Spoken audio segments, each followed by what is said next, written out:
नमस्कार दोस्तों, stock market studies में फिर से एक बार आपको दिल से स्वागत करता हूँ। तो आज मैं फिर से आपके सामने कुछ ऐसे कंपनी के बारे में चर्चा करूँगा, क्योंकि जिसके ऊपर बहुत शानदार एक न्यूज़ आया, क्योंकि इस न्यूज़ के चलते मुझे लगता है कंपनी इसके ऊपर इतने दिनों से जो करेक्शन हो रहा था, अभी वो रिकवरी करना स्टार्ट कर देंगे। तो चलो एक-एक करके पूरा डिटेल्स मैं आपके साथ शेयर करूँगा, तो वीडियो को लास्ट तक देखने के लिए मैं ज़रूर रिक्वेस्ट करूँगा। और फर्स्ट टाइम विजिट किया है तो चैनल को जरूर सब्सक्राइब करना। तो देखिए, फर्स्ट जो कंपनी है जिसका नाम है Hindustan aeronautics limited. Basically Hindustan aeronautics limited के बारे में मैं सबसे पहले मैं एक बात मैं जरूर करना चाहूँगा कि पिछले दिनों में कंपनी के ऊपर 3-3.5% के आसपास जंप देखने को मिला था। तो इस जंप के पीछे कारण कौन सा है, सबसे पहले वो मैं आपके साथ शेयर करूँगा। वो कारण कुछ इस तरीके से है कि Hindustan aeronautics limited share can rally because of, आप देख सकते हैं, 6,145 करोड़ का टोटल ऑर्डर बुक। मतलब कंपनी को एक बेस्ट ऑर्डर बुक मिला, वो भी 6,145 करोड़ का। तो इतनी ऑर्डर बुक मिलने के कारण कंपनी के शेयर में एक अच्छा खासा जाम देखने को मिला। तो आप देख सकते हैं आफ्टर द कैबिनेट, मतलब जो कमिटीज है वो ऑन, मतलब एक्चुअली सीसीएस, जो कैबिनेट कमिटीज ऑन सिक्योरिटीज। तो ये जो मतलब क्लियरली यहाँ पे मेंशन किया है कि एक बिग डील हुआ है एक बड़े कंपनी के साथ, और वो भी ऑर्डर बुक बहुत बढ़िया एक ऑर्डर बुक मिला है, 6,000 मतलब 6,145 करोड़ के आसपास। और इसी ऑर्डर बुक के कारण कंपनी के ऊपर एक मैसिव जंप देखने को मिला। तो देखिए, कंटिन्यूअसली कुछ दिनों से अगर देखा जाए तो कंपनी के ऊपर एक बिग फॉल देखने को मिला, और पिछले दिनों में गैप अप में ओपन हुआ, और इसके पीछे यही एक रीजन है कि गैप अप में ओपन होने के कारण, क्योंकि कंपनी के ऊपर जो जर्नी है वो कंटिन्यू इसीलिए हुआ, कि इतने इतने दिनों से जो जर्नी हुआ था इसीलिए हुआ क्योंकि गवर्नमेंट डिफेंस सेक्टर को बहुत ज़्यादा पुश कर रहे थे, इसीलिए कंपनी लगातार भागते चले गए। और फाइनली देखिए, कंपनी एक हाई लेवल में जाने के बाद कंपनी के ऊपर करेक्शन हो गया। मतलब कंपनी के ऊपर यहाँ पे क्या बना, शोल्डर, उसके सॉरी एक कप बने, उसके बाद 2 बार हैंडल बने, और फाइनली क्या हुआ, फाइनली यहाँ पे देख सकते हैं कंपनी के ऊपर ब्रेकआउट एंड ब्रेकआउट कंफर्मेशन भी यहाँ पे हो चुका है। ब्रेकआउट हुआ और ब्रेकआउट कंफर्मेशन भी कंपनी कर चुके हैं। इस कंफर्मेशन होने के बाद कंपनी के ऊपर करेक्शन देखने को मिला, और करेक्शन होने के बाद कंपनी देखिए नीचे भी आया, और नीचे आ रहा था तब मैंने आपको बताया कि अगर नीचे आए तो कहाँ पे तक इसका सपोर्ट लेवल मिल सकता है। ये जो सपोर्ट लेवल है 4,041 रुपीज़ का, इस लेवल तक आने का चांसेस है। उसके साथ साथ अगर इस सपोर्ट को भी ब्रेक डाउन करें तो नीचे एक 200 डेज मूविंग एवरेज का सपोर्ट मिलेगा। तो दो सपोर्ट स्ट्रांग है। और क्वेश्चन मार्क ये है कि कंपनी की इस तरीके से करेक्शन होने के पीछे कौन सा रीजन है। देखिए, वो रीजन मैं आपके साथ शेयर करूँ, आप खुद ही देख सकते हैं कि कंपनी के जो रेवेन्यूज है वो, सॉरी, यहाँ पे मैं रेवेन्यूज यहाँ पे दिखाना चाहूँगा। कंपनी के जो रेवेन्यूज है आप देख सकते हैं, अच्छा खासा एक रेवेन्यू 2000 मतलब 2024 के मार्च के क्वार्टर में हुआ था। और इस बार हालत देखिए क्या हुआ, कंपनी ऑलमोस्ट 3 गुना सेल्स डाउन हो चुके हैं, 3 गुना। अगर 1-2 गुना मतलब कंपनी की 2-3 हज़ार का सेल्स कम होता तो अलग बात होता। 15,000 से सीधा-सीधा 5,000 तक आ चुके हैं। उसी तरीके से अगर प्रॉफिट ग्रोथ के बारे में बात करूँ तो यहाँ पे भी आप देख सकते हैं डायरेक्टली 4,300 करोड़ से 1,400 करोड़ के आसपास देखने को मिला। मतलब कंपनी की जो रेवेन्यूज ग्रोथ, कंपनी की जो प्रॉफिट ग्रोथ, दोनों को देखा जाए तो कंपनी के ऊपर एक बड़ा सा जो जर्नी यहाँ पे देखने को मिला था, वो जर्नी के हिसाब से कंपनी के ऊपर एक प्रेशराइज यहाँ पे बनता हुआ देखने को मिले।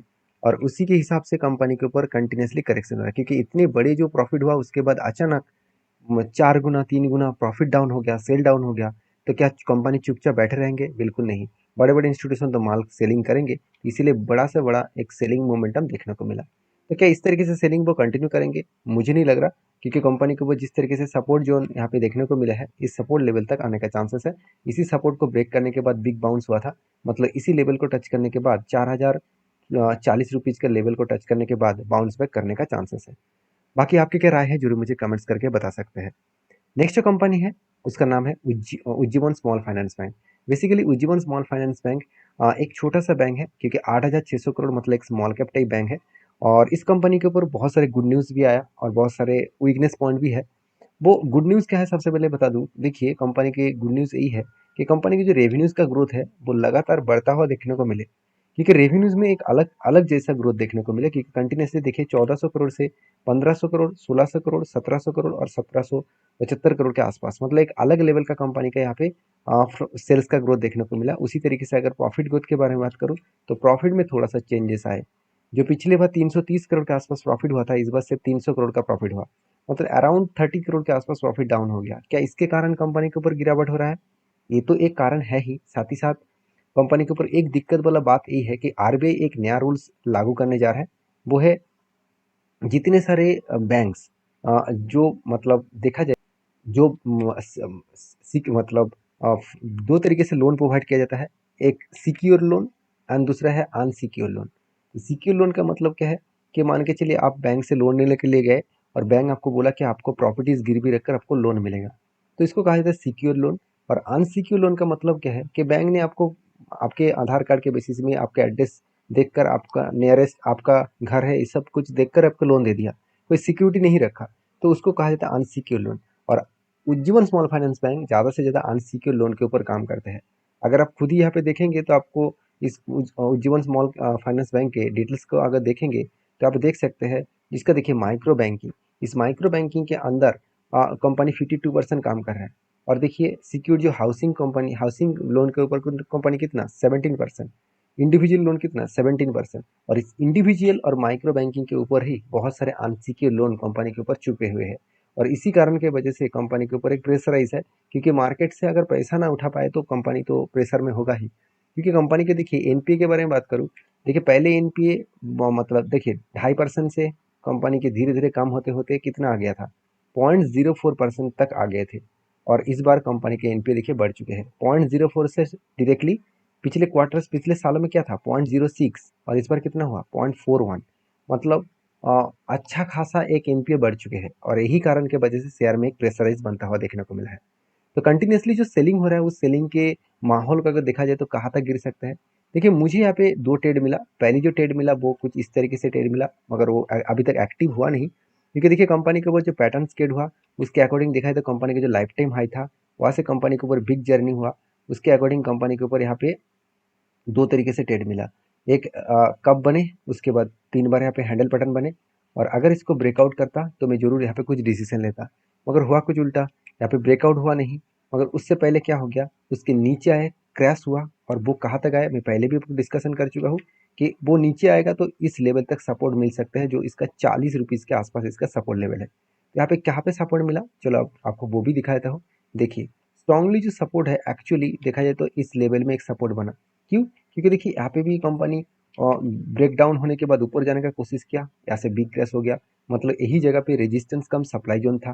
तो इसी जगह पे जब भी वो नीचे आएगा तो इस जगह को वो सपोर्ट के हिसाब से लेंगे, तो सपोर्ट के हिसाब से लिया और ऊपर जा रहा है। तो मुझे इसी के बीच एक ट्रेड भी मिल चुके हैं, वो ट्रेड कुछ इस तरीके से मिले, आप देख सकते हैं यहाँ पे एक रेंज बने, जो 24% का रेंज बने।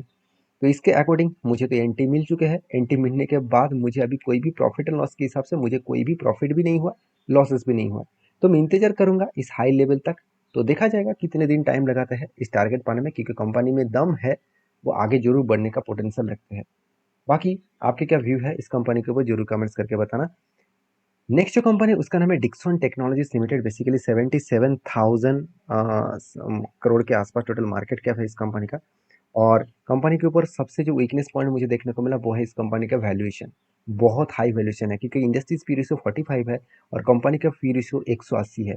मतलब सोचिए कंपनी के वैल्यूएशन 180, मतलब ₹1 कमाने के लिए आपको 180 रुपीज़ देना पड़ेगा। तो क्या आप तैयार है? तो अगर तैयार है तो कोई बात नहीं, तो फिर भी आप कहेंगे सर आप देने के लिए तैयार नहीं है, मगर बाकी लोग तो दे रहे हैं ना। आप खुद ही देख लीजिए, बात आपके बात सही भी है, क्योंकि लोग इतने हाई प्राइस में भी बाई करने के लिए तैयार है। और हमेशा इस तरीके से हाई प्राइस में किसी भी कंपनी के ऊपर आप अगर बाई करेंगे तो कभी ना कभी आपको इस तरीके से बड़े सेलिंग देखने को मिलेगा। मतलब बड़े से बड़े क्वांटिटी के साथ सेलिंग किया जा रहा है, तो मतलब हाई लेवल में, टॉप लेवल में बड़े बड़े इंस्टीट्यूशन माल बेच रहा है। तो कोई भी चांसेस हो सकते हैं ऐसे कि बिग क्रैश भी देखने को मिल सकता है, या से भी जर्नी भी और भी बड़ा हो सकता है, कुछ भी हो सकता है। मगर मैं हमेशा कोई भी स्ट्रैटेजीज को बेसिस करके काम करता हूँ। जैसे मुझे पहले एक स्ट्रैटेजी मिला था, यहाँ पे एक स्ट्रैटेजी मिला था काफी धन्य पैटर्न्स का, तो उसको मैंने जब डिसीजन लिया तो वहाँ पे भी एक पैटर्न्स बना और फाइनली जाकर टारगेट अचीव हुआ। और दूसरा और एक पैटर्न्स बने कुछ इस तरीके से, रेंज बने, उसके रेंज के अकॉर्डिंग 32% का रेंज बने। और मैं इंतजार कर रहा था कि नीचे आए, नीचे आए मतलब इस लेवल तक आए, जो लेवल निकल कर आ रहा है करीबन करीबन 8747 के आसपास। तो कुछ इस तरीके से लेवल्स में अगर आए तो यहाँ पे क्या बन सकता है, एंटी बन सकते हैं। और यहाँ से टॉप लेवल तक मतलब इस जगह पे जाए तो क्या बन सकता है टारगेट, वो लेवल कौन सा है 11,542 के आसपास। तो दो अलग अलग लेवल देखने को मिला है, इस दोनों लेवल के हिसाब से मैं काम करूंगा। जब तक इस तरीके से रेंज ना बने तब तक मैं कोई ट्रेड नहीं लेने वाला हूँ, क्योंकि इसके बीच में और एक रेंज भी बन चुके हैं। तो इस रेंज को अगर मैं मार्किंग करूँ तो ओवरऑल यहाँ पे तो 20% नहीं बना, तो इसलिए मैंने इस ट्रेड को कंटिन्यू नहीं किया। तो जो मेरा व्यू है इस कंपनी के ऊपर वो मैं आपके साथ शेयर किया हूँ। सर एक ही बात कहूँगा इस डिक्सन टेक्नोलॉजीज के ऊपर, कंपनी में दम है, क्योंकि इस बार कंपनी सर ऐसे नहीं कि कंपनी सर भागते चले गए।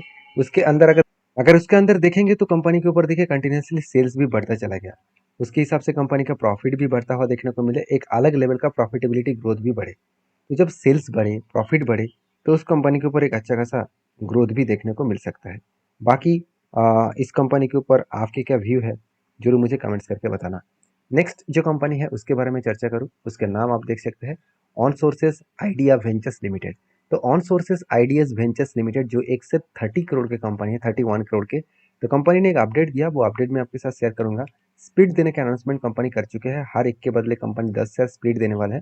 तो जो लोग स्प्लिट पाना चाहते हैं इस कंपनी के ऊपर डीपली रिसर्च करें, सिर्फ यही कंपनी के ऊपर नहीं बाकी कंपनीज के ऊपर भी डीपली रिसर्च करें और काम करें।